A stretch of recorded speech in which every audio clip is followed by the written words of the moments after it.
والهدايا نوعان: هدايا للأبدان وهدايا للأرواح.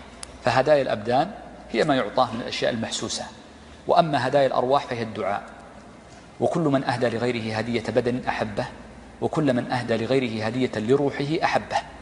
ولذلك إذا أردت أن يحبك شخص فأكثر من الدعاء له في ظهر الغيب.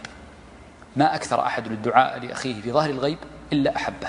وقد جاء عند الترمذي أن النبي صلى الله عليه وسلم جاءه بعض أصحابه فقال: إن لي من القرابة ما يكون بين القرابات من الخصومات والعداوات ونحو ذلك. فقال له النبي صلى الله عليه وسلم: أين أنت من الاستغفار لهم؟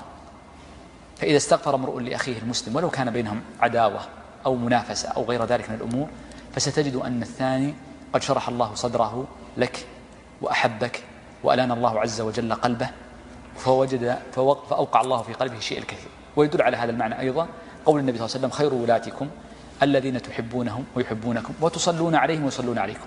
فهذه من دلالات الاقتران، الصلاة معنى الدعاء. فإذا صليت عليه أحبك، وإذا صلى عليك أحببته.